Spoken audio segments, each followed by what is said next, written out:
ìyá lóde ọmọ gbọdọ̀ tẹ̀. Ìyábọ̀ lè mi ọmọ adéjọ́ pé ọdún ayọ̀ o. Dúpẹ́ lọ́wọ́ Elédùmarè ọba kó tún lè kàn lọ́dún láyé. Àpò òjò tírọ̀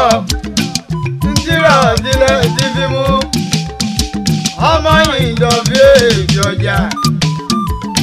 Ọdún ayọ̀ o. Oníláyẹyẹ ọjọ́ òbí rẹ̀ tó tún lè kàn lọ́dún láyé. Ayọ̀yọ̀gó ayọ̀yọ̀gó ayọ̀yọ̀gómọ̀ ó ti mú yọ̀yọ̀ra ọ̀rọ̀ ayọ̀ ló bá ẹ. Ìyábọ̀ dé o lónìí ọjọ́ òbí rẹ̀ ó ní ṣòfò dànù. Ọdọọdún làárọ̀ rógbó ọdọọdún làárọ̀ wùsà ọdọọdún ló máa wà bí ẹwà. Happy birthday to you, many happy return, orí jẹ́ òpẹ́ láyé. Ọmọ adé tó pé aya Sunday mi àkàn mi ò mọ mi olúwadá sí mi o. Ìyábọ̀ lè ṣe bí ọmọ pé o. Àrò kálẹ̀ lásán ayaba àwọn akálẹ̀ ìró ń di èrè. Lónìí ọjọ́ òbí rẹ̀ oní October 4th. Ìdí 2022 jẹ́ mú ẹ̀rẹ́lẹ́ bàbá rẹ̀. Ilé ọmọ ìyá lóde o, apá àbòsọ̀sẹ̀, apá àbòsọ̀sẹ̀. Bàbá yín ní bàpẹ́ ewúrẹ́ jẹ́ yẹn o, wọ́n fi tán àkùtẹ̀ lọ́kà. Aláró rẹ̀ wá ò tó rẹ̀ fọ́ba o, ọmọ ẹlẹ́dùn wéré. Ẹ̀yin túnlá moríkò yọ mẹ́rù bí sọ́bísọ́. Délé gbẹ̀dùngbẹ̀ lálùpọ̀ o, àròdì ò wálé oníkò yìí wọn ò sí ní ogún lọ o, ọmọ ẹrù ti sàn. Ìyábọ̀ lè mi ò lóní ọjọ́ òbí rẹ ọmọ ìdọ̀bí èbí ọjà. Nkọ́jà jà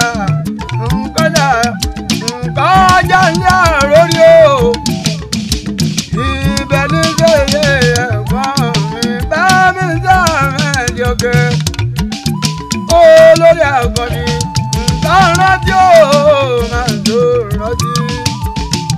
Ẹ̀yin lọ́mọ́rò kí dúyùmúyùmù ti kú yùmù. Òní ajá mi rẹ̀ o, you can live to witness.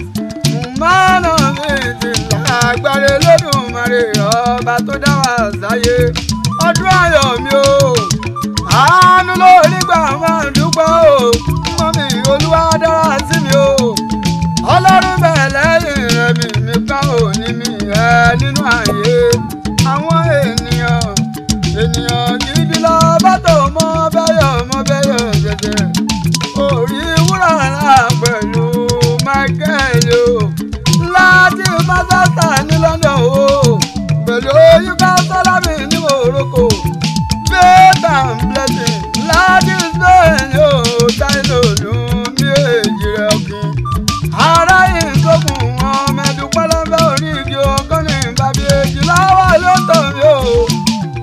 Bẹ́kà Ọláyínká ní Spain o. Ìtòkùnkọ̀ pẹ̀lú Fẹ́mi. Tí bẹ́ẹ̀ nílò èkó arómi sálẹ̀ gbẹlẹ́gbẹ́. Pẹ̀lú èmi àǹkàrẹ́gbò. Àtìmúlẹ̀mí o, àbárí ògo. Ńlá ní kọ̀ọ̀pẹ́ o, bí mo pẹ́ ṣe bá hàn pẹ́ láyé. Òní ọjọ́ mi rẹ̀ Ìyábọ̀ mi o, ọdún ayọ̀ mi o, ọmọ ìdọ̀bí èbí ọjà. Happy birthday to you, mẹ́rin abiri tán, ìgúrùngún kì í kúkúrú wéréwé. Àkàlàmàgbò kì í bá wọn tó kó dànù, kọ́ mẹ́ta.